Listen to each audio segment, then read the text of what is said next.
Bitka za Košare trajala je zvanično od 9. aprila do 14. juna 1999. godine. April 1999. godine. Visoko u planinama Prokletija, na samoj granici između Srbije i Albanije, nalazi se mala vojna karaula poznata kao Košare. Na karti sveta to je samo tačka među stenama i šumama, ali u proleće te godine ovo mesto postaje jedno od najopasnijih bojišta čitavog rata na Kosovu. Hladan planinski vetar nosi miris baruta dok se iznad vrhova razliva zora. Teren je surov, strme litice i guste šume presecaju uski planinski putevi, a svaki greben pruža savršen zaklon ili smrtonosnu zamku. U takvom okruženju rat dobija potpuno drugačiji oblik. Ovo nije ravnica na kojoj se sudaraju velike armije.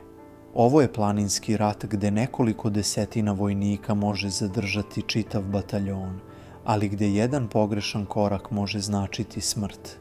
Te noći, između 8. i 9. aprila 1999. godine, planina izgleda mirno. Stražari vojske Jugoslavije smenjuju se na osmatračnicama, tišina prekida samo povremeni šum vetra i udaljeni zvuk bombardovanja NATO aviona koji već nedeljama napadaju ciljeve širom zemlje.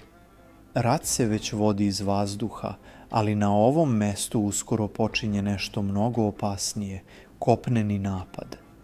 Iza planinskih vrhova, na teritoriji Albanije, odvijaju se poslednje pripreme za veliku operaciju. Jedinice oslobodilačke vojske Kosova raspoređuju se duž granice. Artiljerija zauzima položaje. Izviđači označavaju ciljeve. Plan je jednostavan, ali izuzetno ambiciozan. Probiti graničnu liniju na Košarama i otvoriti koridor kojim bi borci, oružje i oprema mogli ulaziti duboko na Kosovo. Ako bi se ta linija srušila, čitava strategija rata mogla bi se promeniti. Na jednoj strani nalaze se vojnici vojske Jugoslavije, mladi graničari, rezervisti, profesionalni vojnici i specijalne jedinice raspoređene duž planinskih bunkera i rovova.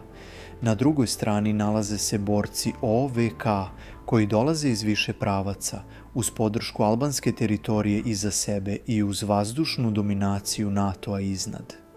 Brojčana razlika je značajna, ali teren igra ogromnu ulogu. Planina Prokletije je divlja i nepredvidiva. Magla može sakriti čitave jedinice.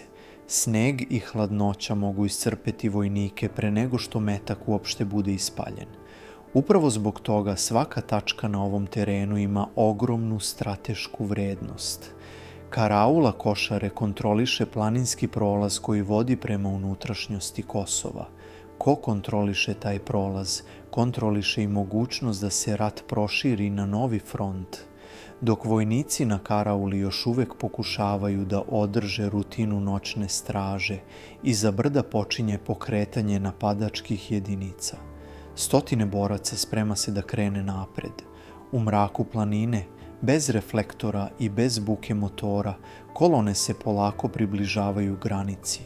U takvim trenucima rot je skoro nevidljiv.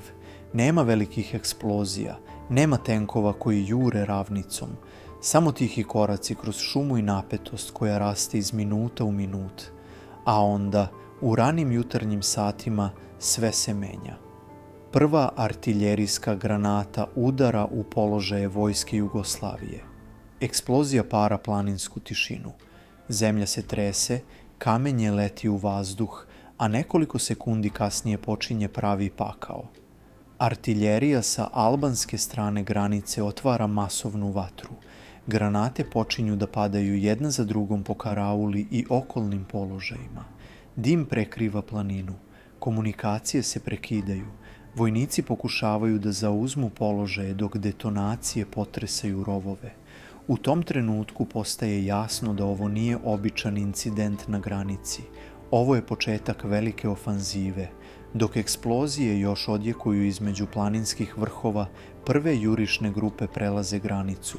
Napad počinje iz više pravaca, kroz šumu i planinske prolaze. Cilj je brz i snažan udar koji bi slomio odbranu pre nego što stigne ozbiljno pojačanje. Međutim, branioci imaju jednu prednost. Teren poznaju do posljednje stene. Njihovi bunkeri ukopani su u planinu, rovovi povezuju položaje, a svaki prirodni zaklon može postati tačka otpora. Ipak, broj vojnika je ograničen. Na nekim delovima linije nalazi se jedva 100 branilaca. Protiv njih kreće mnogo veća sila.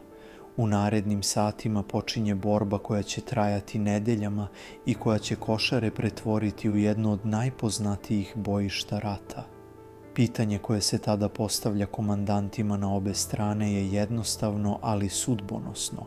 Da li će linija odbrane izdržati ili će planinski prolaz pasti i otvoriti vrata za mnogo veće operacije?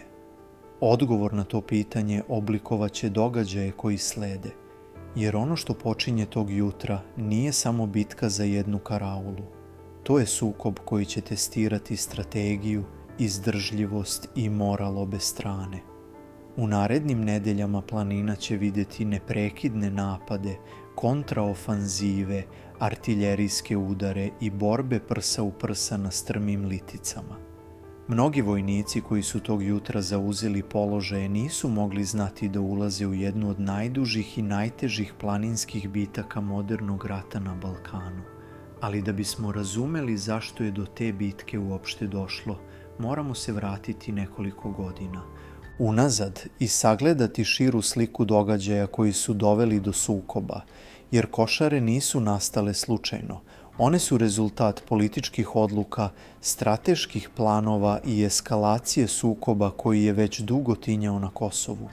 U narednom delu ove analize ulazimo dublje u pozadinu tog rata, u geopolitičke okolnosti koje su dovele do operacije i u planove koji su Košare pretvorili u jednu od ključnih tačaka čitavog konflikta. Kada se sagledaju svi ti faktori, postaje jasno da ova bitka nije bila samo lokalni sukob na granici, već deo mnogo šire strategije koja je mogla promeniti tok rata. A upravo zato Košare i danas ostaju tema brojnih vojnih analiza, rasprava i istorijskih studija koje pokušavaju da razumeju šta se zaista dogodilo na toj planini u proleće 1999. godine. April 1999. godine nije bio trenutak koji je nastao iznenada. Bitka na Košarama bila je samo jedan deo mnogo šire krize koja je godinama rasla na Balkanu. Da bi se razumelo zašto je do ove operacije uopšte došlo, potrebno je vratiti se nekoliko godina unazad, u period kada je politička i bezbednosna situacija na Kosovu počela naglo da se pogoršava.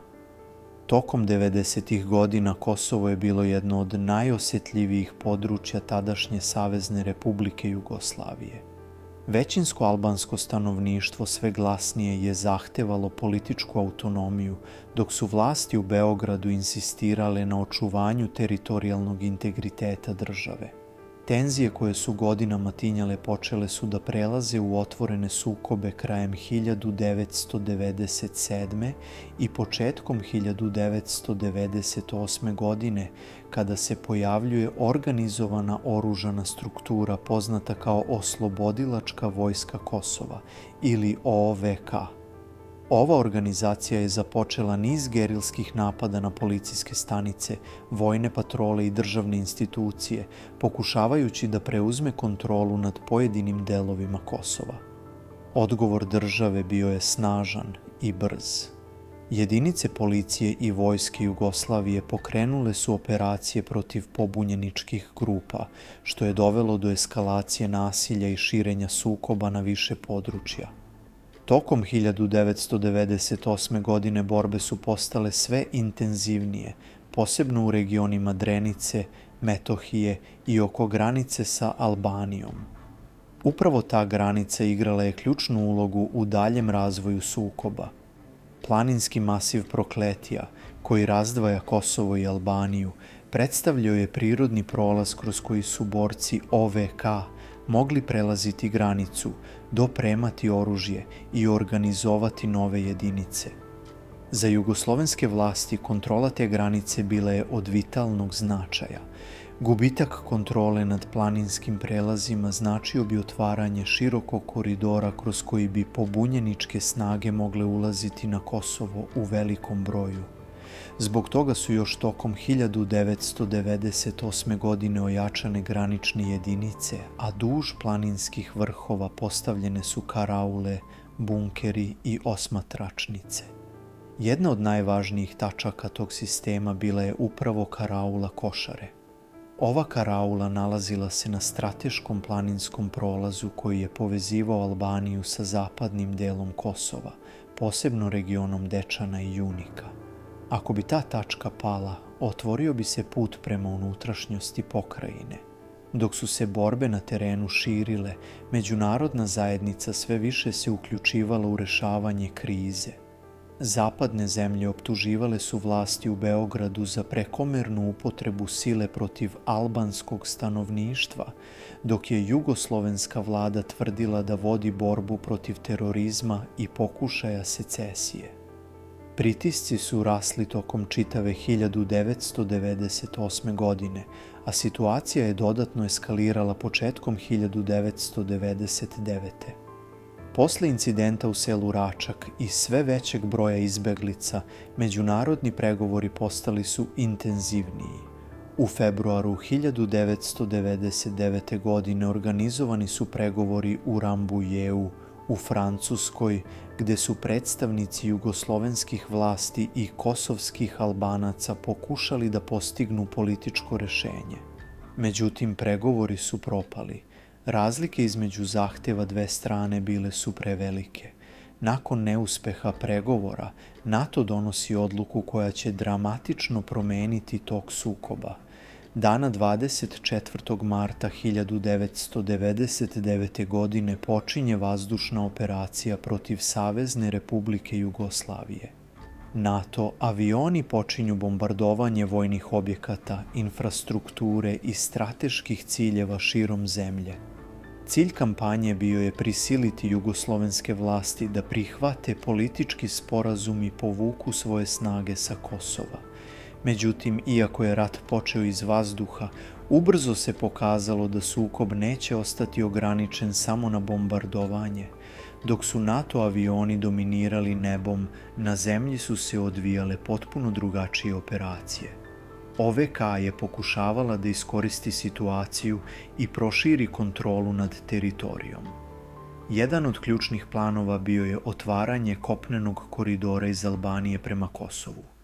Taj plan nosio je naziv Operacija Strela ili na albanskom Operacioni Šikžeta.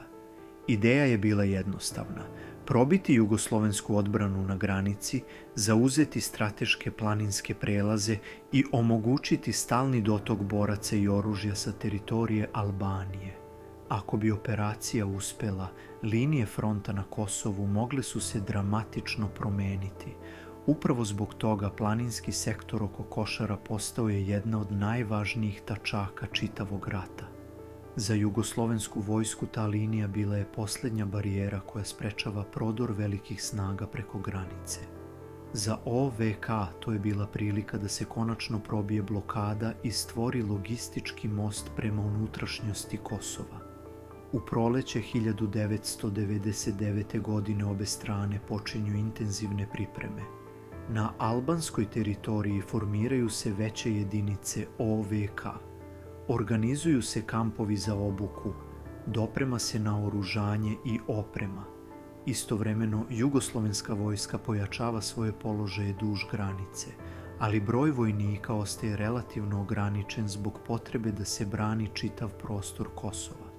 Dok se politički pritisak NATO bombardovanja povećava iz dana u dan, planinski sektor oko Košara pretvara se u potencijalno žarište velikog sukoba. Sve je spremno za operaciju koja će ubrzo početi. Kada je april 1999. godine stigao, obe strane su znale da je pitanje vremena kada će granica postati linija fronta. A kada su prve granate pale na karaulu Košare, postalo je jasno da se planovi više ne mogu zaustaviti. Bitka je počela.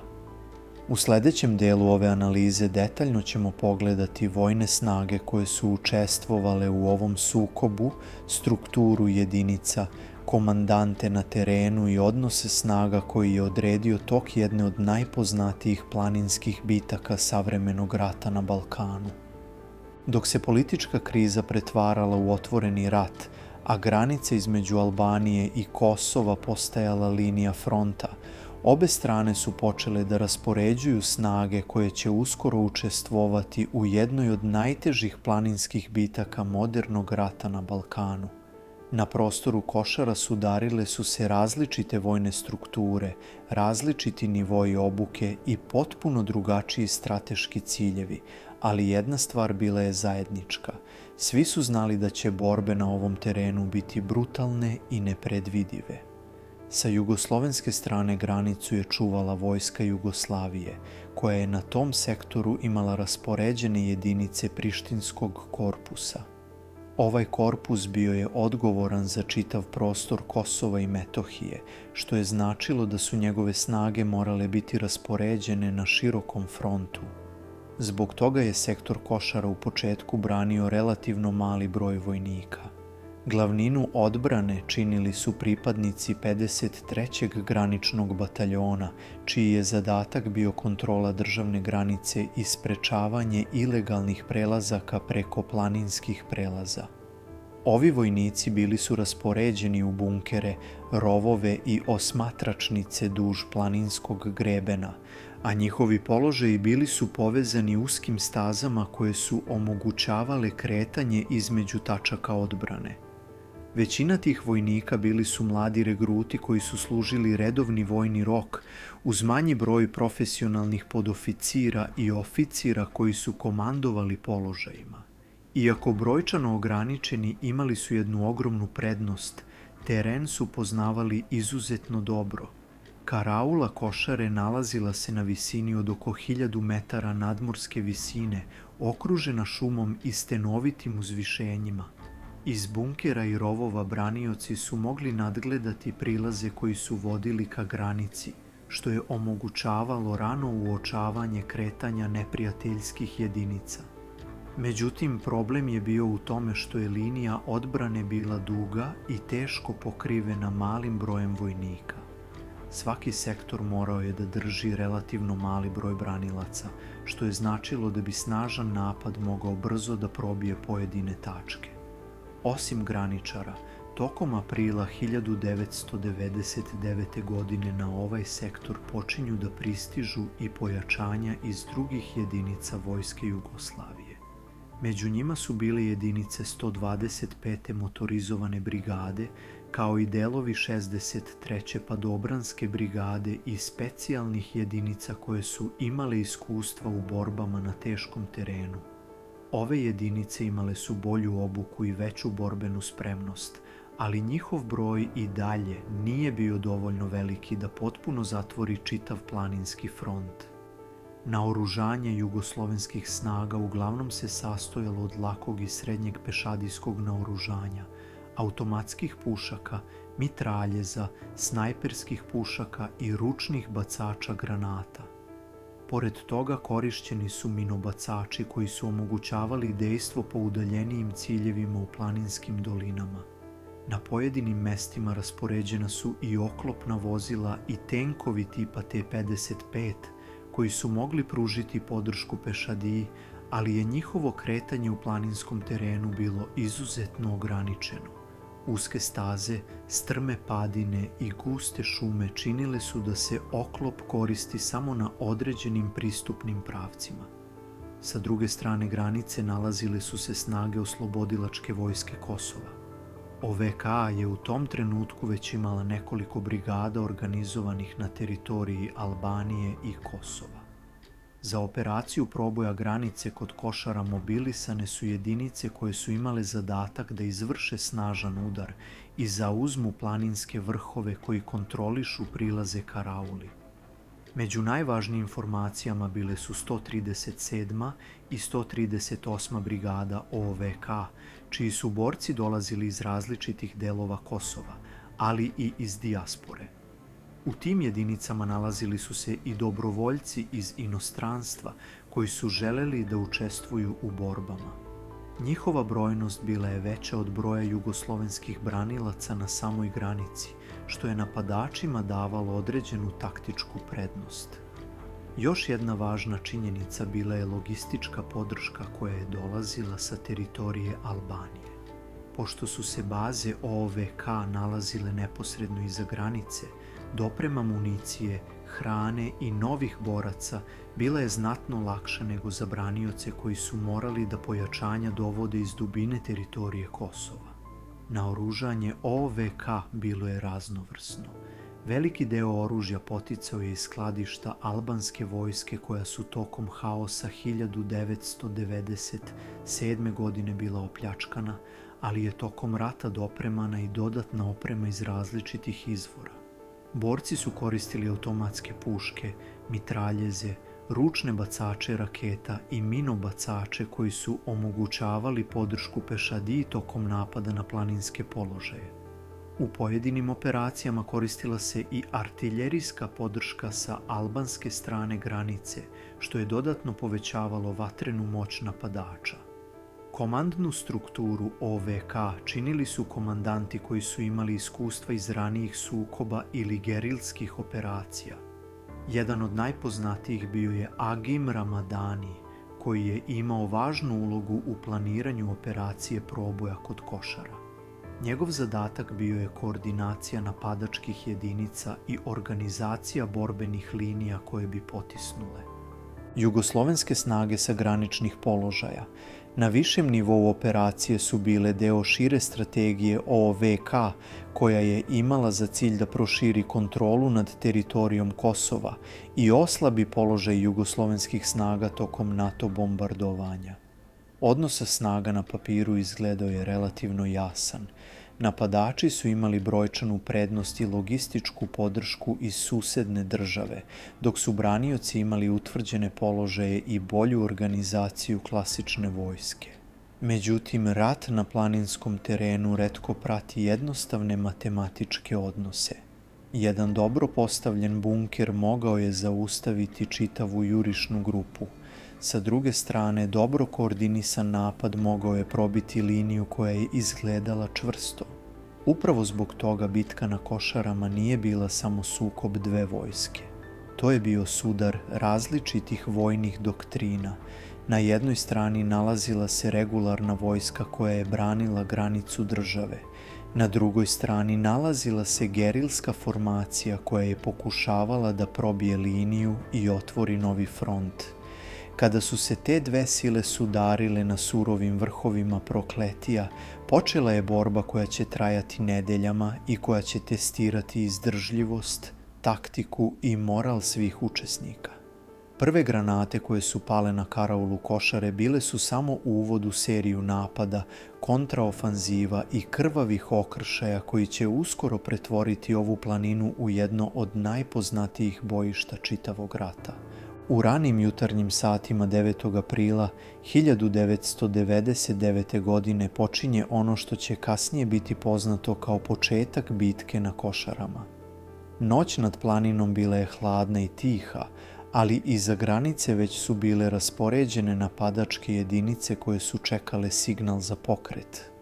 U trenutku kada je prva artiljerijska granata pogodila položaje vojske Jugoslavije, tišina planine pretvorila se u haos. Eksplozije su odjekivale između planinskih vrhova, dim se podizao iznad karaule, a branitelji su u roku od nekoliko minuta morali da zauzmu borbene položaje. Artiljerijska priprema napada trajala je relativno kratko, ali dovoljno dugo da poremeti komunikaciju i izazove prve gubitke među braniteljima. Granate su padale po rovovima, bunkerima i pristupnim putevima, pokušavajući da oslabe odbranu pre nego što pešadija krene u napad.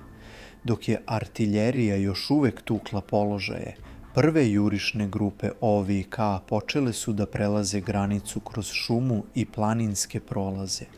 Napad je dolazio iz više pravaca, što je otežavalo odbranu jer su branioci morali da pokriju širok sektor sa relativno malim brojem vojnika. Prvi kontakti između dve strane dogodili su se veoma brzo. Na pojedinim mestima borba je počela na udaljenosti manjoj od 100 metara, što je značilo da su mitraljezi, automatske puške i ručne bombe postali glavno oružje u prvim satima sukoba. Uprkos snažnom napadu, branitelji su u početku uspeli da zadrže nekoliko ključnih položaja oko Karaule.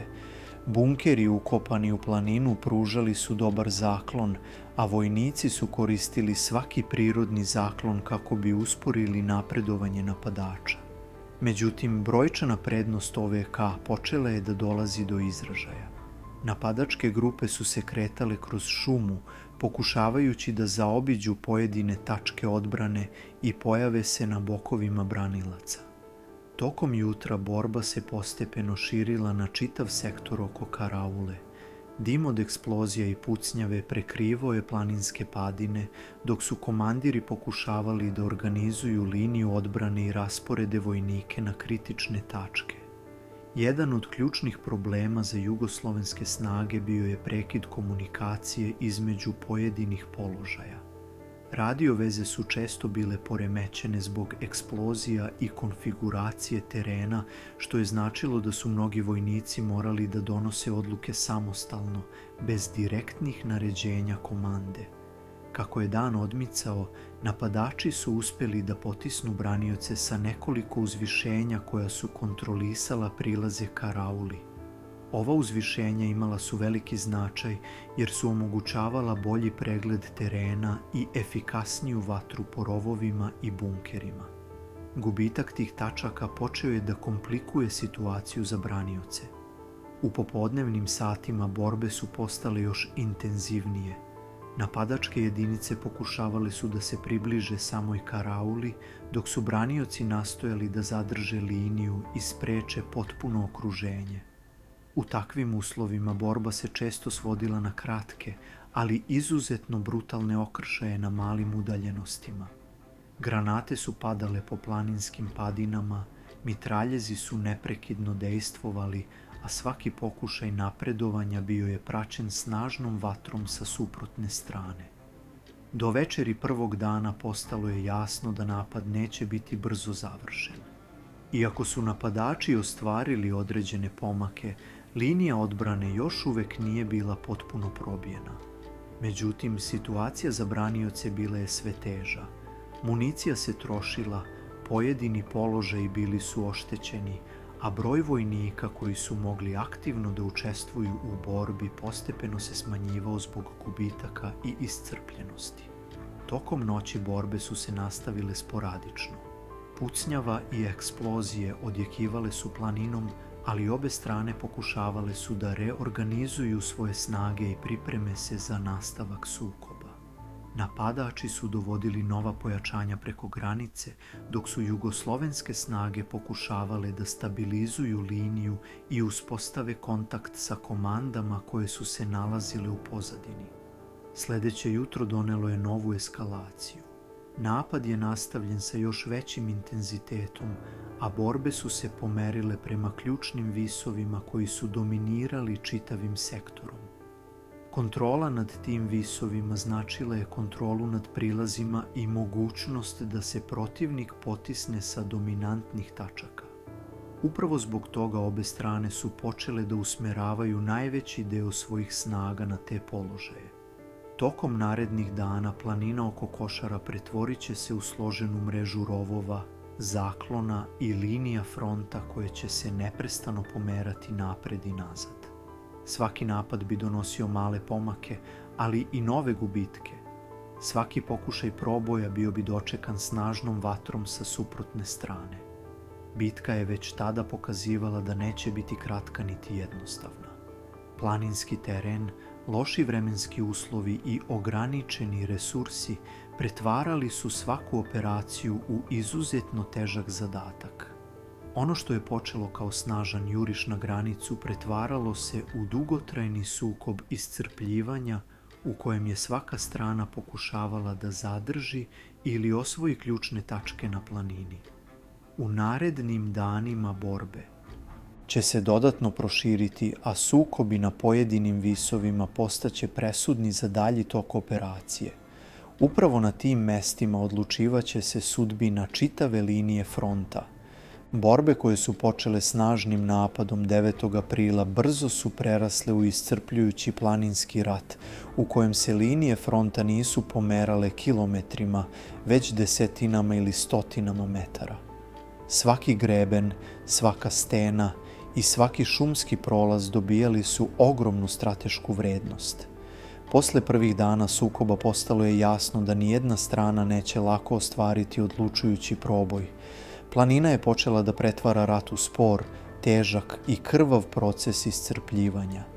Jedna od najvažnijih tačaka oko koje su se vodile najžešće borbe bila su planinska uzvišenja iznad same Karaule.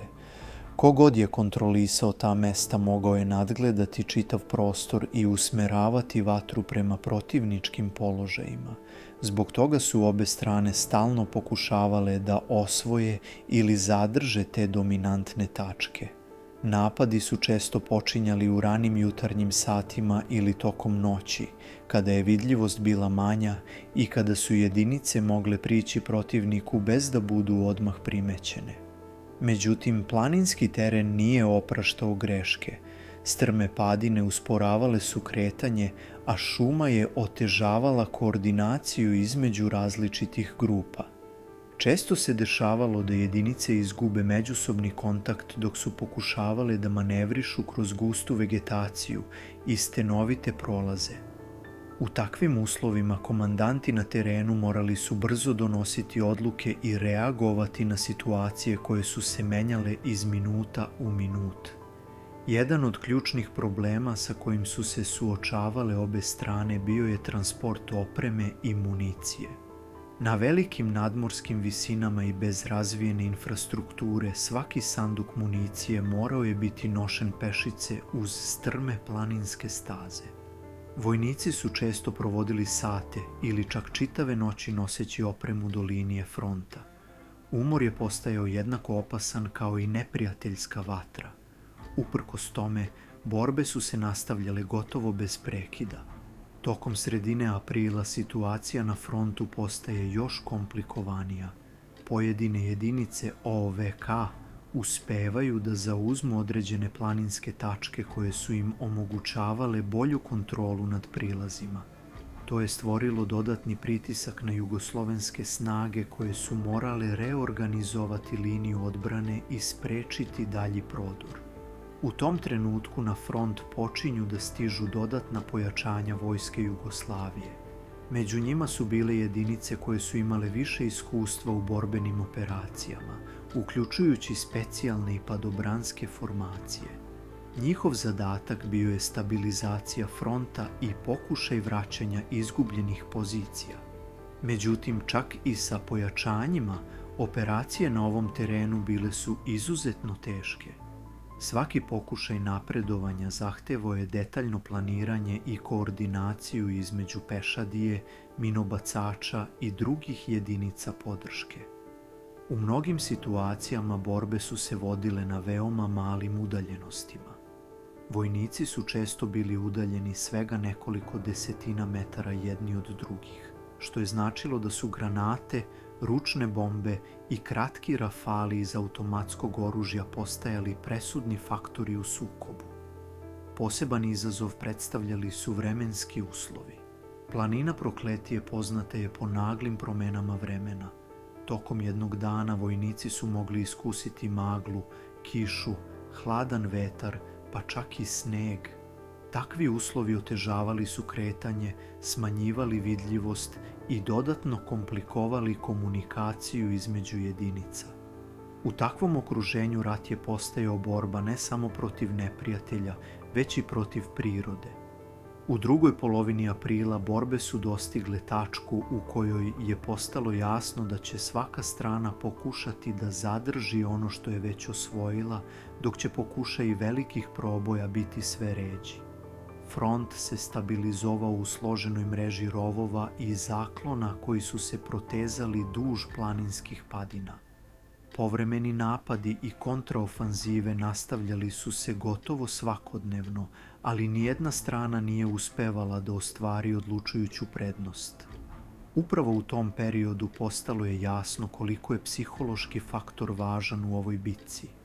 Vojnici su danima i nedeljama živeli u rovovima, izloženi stalnoj opasnosti od artiljerijske vatre, snajperskih hitaca i iznenadnih napada. Umor, stres i neizvesnost počeli su da utiču na moral obe strane. Ipak, uprkos tim uslovima, linije fronta su opstajale. Svaki vojnik znao je da povlačenje sa određenog položaja može otvoriti put protivniku i dovesti do mnogo većih posledica na čitavom frontu. Zbog toga su pojedine tačke na planini branjene ili napadane sa izuzetnom upornošću.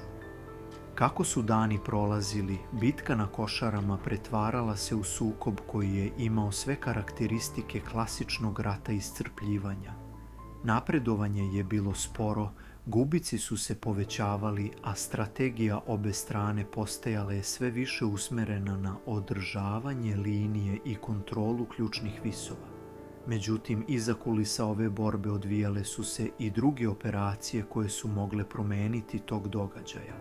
Komande su analizirale situaciju, planirale nove poteze i tražile načine da preokrenu tok bitke. Upravo u tom periodu pojavljuju se momenti koji će kasnije biti opisani kao ključne strateške tačke čitave operacije. Na tim mestima donosile su se odluke koje su imale dugoročne posledice za dalji razvoj sukoba na planini. U takvim uslovima rat na Košarama ulazio je u novu fazu u kojoj su taktika, izdržljivost i psihološka snaga vojnika postajali jednako važni kao i broj ljudi ili količina oružja na frontu. Kako su dani prolazili, borbe na Košarama ulazile su u novu i još složeniju fazu. Ono što je na početku izgledalo kao snažan pokušaj proboja granice pretvorilo se u dugotrajan sukob iscrpljivanja u kojem je svaka strana pokušavala da pronađe trenutak slabosti kod protivnika. U planinskom ratu takvi trenuci često dolaze iznenada. Jedan pogrešan manevar, loša procena terena ili gubitak ključnog položaja mogu promeniti tok čitave bitke. Upravo zbog toga komandanti su sve više pažnje posvećivali taktičkom rasporedu jedinica i kontroli dominantnih visova koji su određivali tok borbi. Jedan od najvažnijih elemenata ove faze sukoba bila je kontrola planinskih grebena iznad dolina koje su vodile prema Karauli. Sa tih visova mogla se nadgledati većina prilaznih pravaca, a minobacači i mitraljezi raspoređeni na tim mestima imali su ogromnu vatrenu moć. Ako bi jedna strana uspela da zauzme takav položaj, mogla je ozbiljno ugroziti liniju protivnika. Zbog toga su upravo ti visovi postali centar najžešćih borbi tokom kasnog aprila i početka maja 1999. godine. U nekoliko navrata obe strane su pokušavale da izvrše iznenadne napade kako bi preuzele kontrolu nad tim tačkama. Takvi napadi često su izvođeni noću ili u ranim jutarnjim satima kada je vidljivost bila slabija. Vojnici su se kretali kroz šumu u malim grupama, pokušavajući da se približe neprijateljskim rovovima bez da budu otkriveni. Međutim, teren je često otežavao koordinaciju. Uske staze, strme padine i gusta vegetacija činili su da se jedinice ponekad razdvoje ili izgube pravac, što je dodatno povećavalo rizik tokom operacija. U takvim situacijama borba je često prelazila u bliski okršaj na veoma maloj udaljenosti. Mitraljezi su otvarali vatru sa nekoliko desetina metara, dok su ručne bombe bacane preko zaklona i rovova. U tim trenucima rat je gubio svaki oblik velike strategije i pretvarao se u borbu pojedinaca koji su pokušavali da zadrže ili osvoje nekoliko metara planinskog terena. Jedan od najvažnijih trenutaka u ovoj fazi sukoba bio je trenutak kada su obe strane shvatile da brzi proboj više nije realan. Početni planovi o brzom zauzimanju ključnih tačaka morali su biti zamenjeni dugotrajnijom strategijom. Umesto velikih juriša, sve više su korišćene taktičke operacije manjeg obima. Izviđačke jedinice počele su igrati sve veću ulogu. Njihov zadatak bio je prikupljanje informacija o rasporedu protivnika, pronalaženje slabih tačaka i usmeravanje artiljerijske ili minobacačke vatre. Na planinskom terenu takve informacije bile su od presudne važnosti jer su omogućavale precizne napade na određene položaje. U isto vreme psihološki pritisak na vojnike postajao je sve veći. Borbe su trajale nedeljama bez jasnog znaka da će uskoro doći do odlučujućeg ishoda. Vojnici su provodili dane i noći u rovovima, često bez dovoljno sna i pod stalnom pretnjom napada. Ponekad bi nekoliko sati prošlo u potpunoj tišini, a zatim bi iznenada počela artiljerijska paljba ili snajperski hitac koji bi podsjetio sve prisutne da je rat i dalje u toku. Uprkos tome, disciplina i organizacija bile su ključne za održavanje linija fronta. Komandanti su morali stalno motivisati vojnike i održavati red u jedinicama koje su se nalazile pod ogromnim pritiskom. Posebno važan faktor bila je logistika. Na ovako teškom terenu dopremanje hrane, vode i municije postajalo je pravi izazov. Svaki konvoj ili grupa koja je nosila opremu morala je prelaziti opasne planinske staze izložene neprijateljskoj vatri.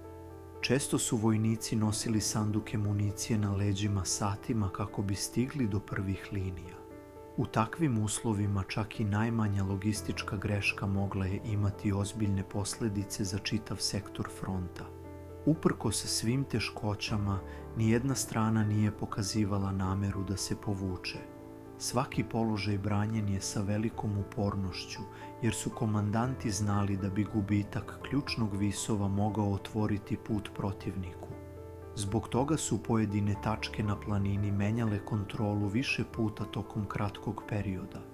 Jednog dana bi bile pod kontrolom jedne strane, a već sljedećeg dana nakon novog napada ponovo bi prelazile u ruke protivnika. Ovaj stalni ciklus napada i kontraofanziva stvorio je situaciju u kojoj je front postao veoma nestabilan, ali istovremeno i čvrsto ukopan. Vremenom su rovovi, zakloni i improvizovana utvrđenja počeli da oblikuju čitav sektor fronta. Planina koja je na početku rata izgledala netaknuto pretvarala se u mrežu borbenih položaja. Svaka stena mogla je sakriti vojnika, svaki greben mogao je postati linija odbrane. U takvom okruženju rat je postajao spor, ali izuzetno opasan proces u kojem su male taktičke odluke imale velike posljedice. Upravo u toj fazi bitke pojavljuju se momenti koji će kasnije biti analizirani kao ključni strateški preokreti. Ti trenuci nisu uvek bili rezultat velikih operacija. Ponekad je to bio uspešan manevar male jedinice, dobro postavljen mitraljez ili pravovremeno dovedeno pojačanje koje je uspelo da stabilizuje liniju u kritičnom trenutku. Na Košarama takvi momenti često su odlučivali sudbinu čitavog sektora fronta. Bitka je tako ulazila u fazu u kojoj je svaka odluka, svaki pokret i svaka procena komandanta mogla promeniti ravnotežu snaga na planini. A upravo u takvim okolnostima rat često pokazuje svoju najnepredvidiviju stranu. Kako je bitka ulazila u drugu polovinu maja 1999. godine, situacija na frontu oko Košara postajala je sve složenija. Posle nedelja gotovo neprekidnih borbi, obe strane su već bile iscrpljene, ali linije fronta i dalje su ostajale čvrsto ukopane u planinskom terenu. Ono što je ovu fazu sukoba činilo posebno važnom jeste činjenica da su se u tom trenutku počeli pojavljivati događaji koji su mogli imati širi strateški uticaj na čitav tok operacije. Posle početnog šoka i snažnih napada iz prvih dana aprila, komandanti na obe strane počeli su prilagođavati taktiku. Umjesto frontalnih juriša koji su donosili velike gubitke, sve više su korišćene taktičke operacije ograničenog obima. Male jedinice pokušavale su da pronađu slabosti u liniji protivnika, da se provuku kroz šumske prolaze ili da iznenadnim napadom zauzmu neki od važnih visova. Na planinskom terenu takve operacije često su bile efikasnije od velikih ofanziva. Jedan od ključnih problema za obe strane bio je stalni nedostatak informacija o rasporedu protivnika. Teren je bio toliko razuđen i pun zaklona da je često bilo teško proceniti koliko vojnika se nalazi na određenom položaju. Zbog toga su izviđačke jedinice imale izuzetno važnu ulogu. Njihov zadatak bio je da se približe neprijateljskim linijama, osmatraju kretanje jedinica i prenesu te informacije komandama koje su planirale dalje poteze. Takve misije bile su među najopasnijim u čitavoj bitci. Izviđači su se često kretali noću, kroz šumu i preko stenovitih padina, pokušavajući da izbegnu patrolne grupe i snajperske položaje. Jedna greška mogla je značiti da se čitava patrola nađe pod vatrom protivnika. Uprkos tome, informacije koje su donosili često su bile presudne za planiranje narednih operacija. Tokom ovog perioda borbe su se koncentrisale na nekoliko ključnih sektora planine. Posebno su bili važni planinski grebeni koji su omogućavali kontrolu nad dolinama i pristupnim pravcima. Na tim mestima dolazilo je do gotovo svakodnevnih okršaja. Nekada bi to bili kratki napadi koji bi trajali svega nekoliko minuta, a nekada bi borbe trajale satima dok bi obe strane pokušavale da zadrže ili osvoje određeni položaj. U takvim uslovima psihološki faktor počeo je igrati sve veću ulogu. Vojnici su već nedeljama bili izloženi konstantnom stresu, spavali su u rovovima ili improvizovanim skloništima, često na hladnom i vlažnom planinskom terenu.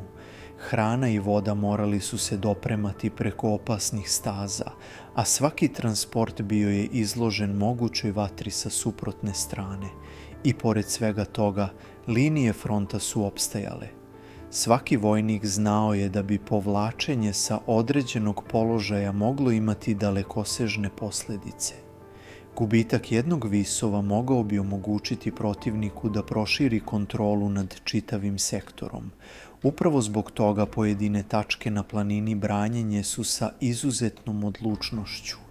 Tokom maja dolazi i do nekoliko događaja koji su dodatno uticali na tok bitke. Na pojedinim mestima dolazilo je do snažnih artiljerijskih udara koji su pokušavali da oslabe protivničke položaje pre novih napada. Eksplozije su odjekivale između planinskih vrhova, a dim se podizao iznad šume i stenovitih padina. Takvi udari često su imali za cilj da poremete raspored protivničkih jedinica i omoguće napredovanje pešadije. Međutim, planinski teren ponovo je igrao ključnu ulogu. Zakloni među stenama i šumom često su ublažavali efekte artiljerije, pa su napadi i dalje morali biti izvođeni pešadijskim jurišima na malim udaljenostima. Kako su nedelje prolazile, bitka je sve više ličila na klasičan rat pozicija. Rovovi su postajali dublji, zakloni čvršći, a jedinice su počele da razvijaju rutinu života na frontu. Svaki dan počinjao je proverom položaja, osmatranjem protivničkih linija i pripremom za eventualni napad. Ponekad bi čitav dan prošao bez većih borbi, ali niko nije mogao znati kada će se situacija ponovo rasplamsati. U takvom okruženju svaka informacija, svaka mala prednost i svaki dobro izveden manevar mogli su napraviti razliku. Komandanti su zato stalno analizirali situaciju, pokušavajući da pronađu način da pomere ravnotežu snaga na svoju stranu. Ipak, postajalo je sve očiglednije da će konačni ishod bitke zavisiti ne samo od događaja na samoj planini, već i od šireg razvoja rata koji se u tom trenutku odvijao širom Kosova i Srbije. NATO bombardovanje trajalo je već više od 2 meseca, a politički pritisak na jugoslovensko rukovodstvo rastao je iz dana u dan. Dok su vojnici na Košarama vodili borbu za svaki metar planine, diplomatske i vojne odluke donosile su se daleko od fronta. Te odluke uskoro će imati direktan uticaj i na sudbinu ove bitke, jer iako su borbe na Košarama pokazale izuzetnu upornost i izdržljivost vojnika na obe strane, rat na Balkanu ulazio je u završnu fazu u kojoj će politički dogovori početi određivati sudbinu frontova koji su još uvek goreli na planinama. Kako se bližio kraj maja 1999. godine, postajalo je sve jasnije da se rat na Balkanu približava završnoj fazi. NATO bombardovanje trajalo je već više od 2 meseca, a politički pritisak na Saveznu Republiku Jugoslaviju rastao je iz dana u dan. Ipak, na planinskim vrhovima oko Košara borbe nisu pokazivale znake brzog završetka.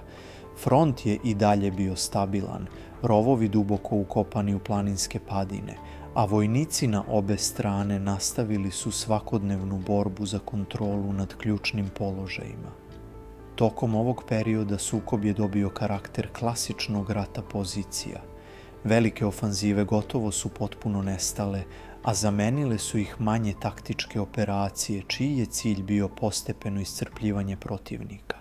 Jedinice su pokušavale da pomere liniju fronta za nekoliko desetina metara, da zauzmu novi zaklon ili da neutrališu neprijateljski mitraljevski položaj koji je kontrolisao određeni deo terena.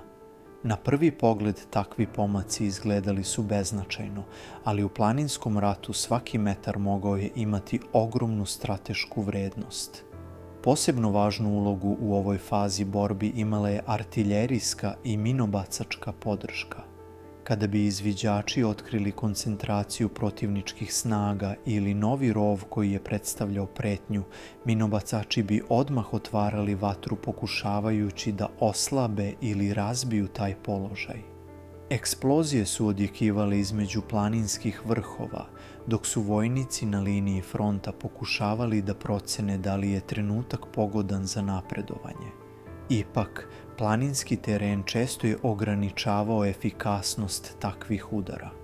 Guste šume i stene pružale su zaklon koji je smanjivao razornu moć eksplozija, pa su borbe često završavale novim pešadijskim okršajima na malim udaljenostima. U međuvremenu, logistika je postajala sve veći izazov za obe strane. Posle nedelja neprekidnih borbi, vojnici su trošili ogromne količine municije, hrane i medicinskih zaliha. Sve to moralo je biti dopremljeno preko opasnih planinskih puteva. Svaki transport nosio je rizik da bude otkriven i napadnut. Zbog toga su logističke jedinice često radile noću, koristeći mrak kao zaštitu dok su nosile sanduke municije i opreme do prvih linija fronta. U takvim uslovima rat je postajao test izdržljivosti. Vojnici su morali održavati položaje uprkos umoru, hladnoći i stalnoj opasnosti od neprijateljske vatre. Svaki novi dan donosio je iste izazove: osmatranje protivničkih linija, održavanje rovova, raspoređivanje straža i pripremu za eventualni napad. Iako su borbe ponekad izgledale kao niz manjih okršaja bez velikih promjena na karti, psihološki pritisak na vojnike bio je ogroman. Mnogi su već nedeljama živjeli u istim rovovima, bez sigurnosti kada će se sukob završiti. Upravo u takvim okolnostima počinju da se pojavljuju prvi znaci da se rat približava političkom raspletu. Na međunarodnom nivou počeli su intenzivni pregovori koji su imali za cilj pronalaženje rešenja za krizu na Kosovu. Iako vojnici na frontu često nisu imali precizne informacije o tim pregovorima, glasine su se brzo širile među jedinicama. Neki su verovali da će rat uskoro biti završen, dok su drugi smatrali da će borbe trajati još dugo.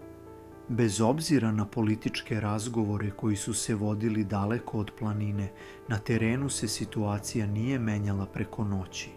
Linije fronta ostajale su na istim mestima, a vojnici su nastavili da obavljaju svoje zadatke kao da će borbe trajati još mesecima. Ipak, strateška realnost bila je sve jasnija. NATO bombardovanje značajno je oslabilo vojnu infrastrukturu Jugoslavije, dok su međunarodni pritisci postajali sve intenzivniji.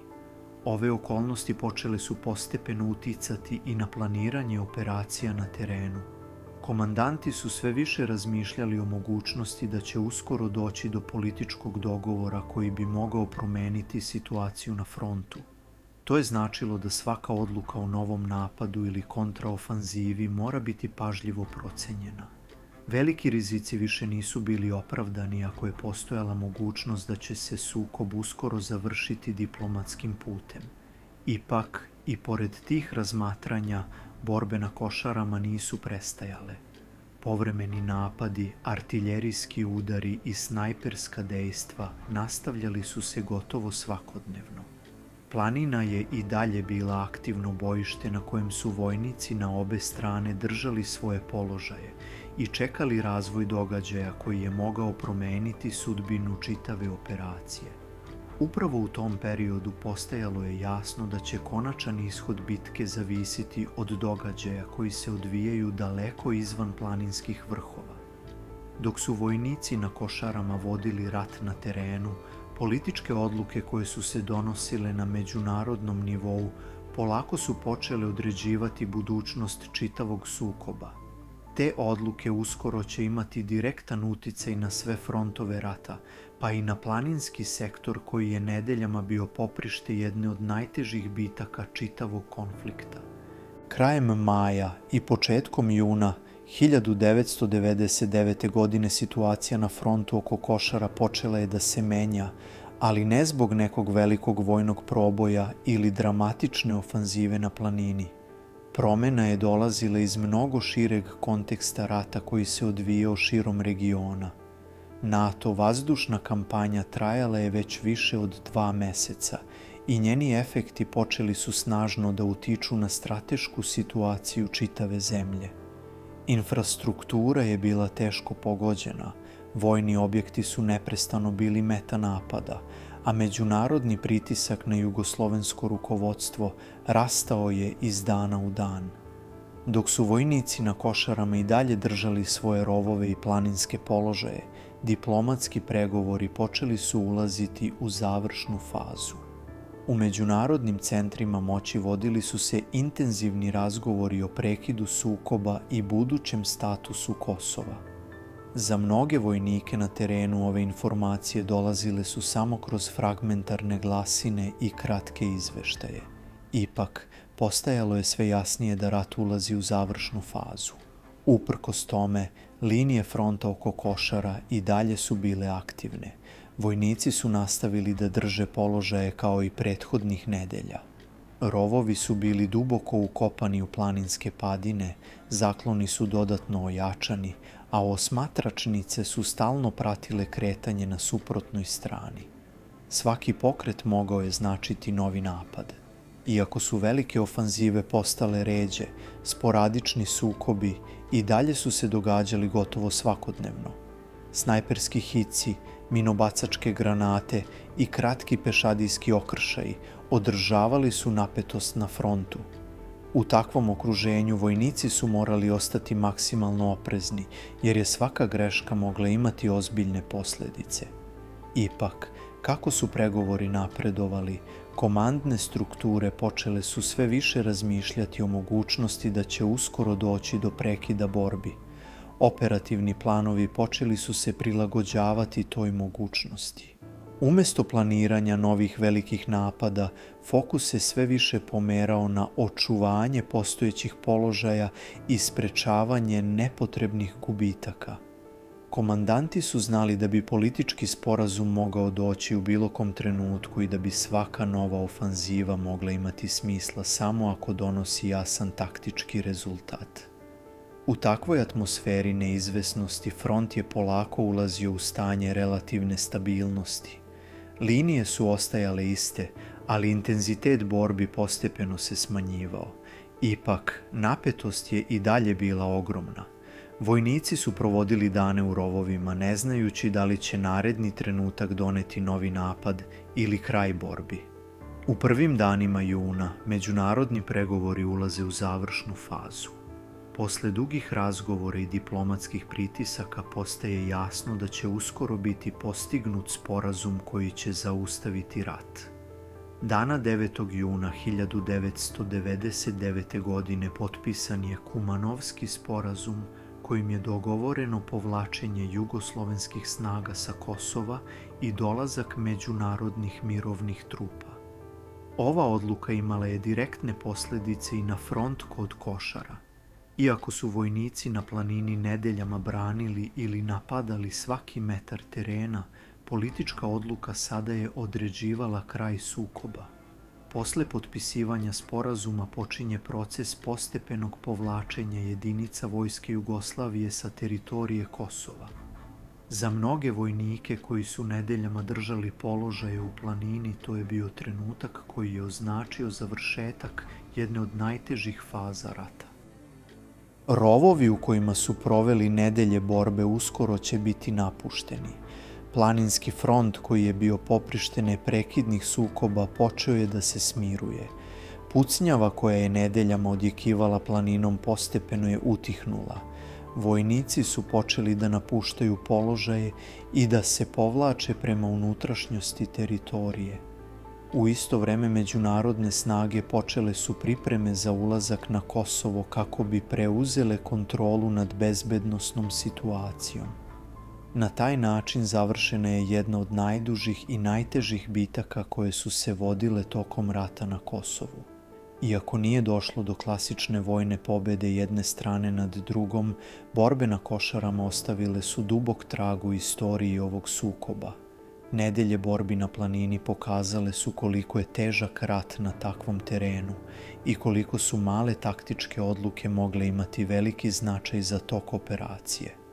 Kada su poslednji vojnici napustili rovove i kada je planina ponovo utihnula, iza njih su ostali tragovi rovova, razrušenih bunkera i brojna sećanja na borbe koje su se vodile na tim vrhovima tokom proleća 1999. godine.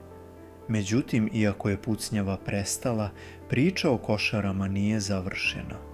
Ono što se dogodilo na toj planini postalo je predmet brojnih analiza, rasprava i različitih tumačenja koja su usledila u godinama nakon rata. Upravo zbog toga bitka na Košarama i danas zauzima posebno mesto u istoriji sukoba na Balkanu. Kada su poslednje jedinice napustile planinske položaje i kada je pucnjava konačno utihnula, planina oko Košara ponovo je postala tiho i surovo mesto kakvo je oduvek bila. Vetar je ponovo prolazio kroz šume Prokletija, a staze kojima su nedeljama prolazili vojnici ostale su prazne. Ipak, tragovi bitke ostali su duboko urezani u teren, rovovi iskopani među stenama, oštećeni bunkeri, spaljena vegetacija i rasuti ostaci opreme podsećali su na borbe koje su se vodile tokom proleća 1999. godine. Bitka na Košarama završila se bez klasičnog vojnog raspleta u kojem jedna strana potpuno poražava drugu. Linije fronta koje su nedeljama branjenje ili napadane nestale su onog trenutka kada je politički sporazum odredio kraj rata. Ipak, sama bitka ostavila je dubok trag u vojnoj istoriji regiona. Ona je postala primer koliko planinski teren može promeniti dinamiku modernog rata. Na Košarama nisu odlučivale samo brojke ili tehnološka nadmoć. Odluke su često zavisile od izdržljivosti vojnika, poznavanja terena i sposobnosti komandanta da u pravom trenutku reaguje na promenljivu situaciju na frontu. Nedelje provedene u rovovima, stalni napadi i kontraofanzive, hladnoća, magla i iscrpljenost, sve su to bili faktori koji su oblikovali ovu bitku. Upravo zbog toga Košare se danas često analiziraju kao primer složenog planinskog sukoba u kojem nijedna operacija nije bila jednostavna, a svaka taktička odluka mogla je imati velike posljedice. Posle rata različite strane su ovu bitku tumačile na različite načine. Za neke je to bila simbolična odbrana granice, za druge važan korak u pokušaju otvaranja koridora prema Kosovu. Međutim, bez obzira na politička tumačenja koja su se pojavila kasnije, činjenica ostaje da su vojnici na obe strane mesecima vodili tešku borbu na jednom od najnepristupačnijih terena u regionu. Analitičari koji danas proučavaju ovu bitku često naglašavaju nekoliko ključnih lekcija. Prva je značaj terena. Planina Prokletije pokazala je koliko prirodno okruženje može ograničiti kretanje velikih jedinica i pretvoriti rat u niz manjih taktičkih okršaja. Druga lekcija odnosi se na logistiku. Održavanje linije fronta na takvoj nadmorskoj visini i bez razvijene infrastrukture predstavlja ogroman izazov za svaku vojsku. Treća lekcija tiče se psihološkog faktora. Vojnici koji su nedeljama izloženi stalnoj opasnosti, hladnoći i umoru moraju pokazati izuzetnu izdržljivost kako bi održali borbenu sposobnost. Upravo ti faktori čine Košare jednim od najanaliziranijih sukoba iz tog rata. Kada se danas posmatraju fotografije planine ili stari rovovi koji još uvek postoje na pojedinim mestima, teško je zamisliti kakav se intenzitet borbi tamo odvijao. Ali istorija često ostavlja takve tragove, mesta koja izgledaju mirno i tiho, a koja su nekada bila poprište dramatičnih događaja. Zbog toga je važno da se o tim događajima govori kroz činjenice, analizu i razumevanje šireg konteksta. Ratovi ne počinju niti se završavaju samo na frontu. Oni su rezultat političkih odluka, strateških planova i složenih međunarodnih odnosa koji oblikuju sudbinu čitavih regiona. Košare su samo jedan deo te mnogo šire priče, ali upravo kroz takve bitke možemo bolje razumeti kako rat zaista izgleda, ne kroz mitove ili propagandu, već kroz realnost vojnika koji su se našli na prvoj liniji fronta. Danas, više od 2 decenije kasnije, planina ponovo stoji mirna. Granica je i dalje tu, ali rovovi su tihi, a pucnji su odavno prestali. Ipak, sećanje na bitku ostaje deo istorije koja ne sme biti zaboravljena, jer razumevanje prošlosti pomaže da se shvati koliko su teške posledice ratnih sukoba i koliko je važno učiti iz njih. Ako ste stigli do kraja ovog dokumentarca, napišite u komentarima svoje mišljenje o ovoj bitci i o događajima koji su obeležili rat 1999. godine. Vaša perspektiva i diskusija pomažu da istorija ostane živa i da se o njoj govori otvoreno i odgovorno. Ako želite još ovakvih detaljnih vojnih analiza i dokumentarnih priča, podržite video lajkom, podelite ga sa drugima i pretplatite se na kanal. Tako pomažete da nastavimo istraživati i objašnjavati važne događaje iz istorije. Ovo je Istina iza zidova, mesto gde ratna istorija govori činjenicama.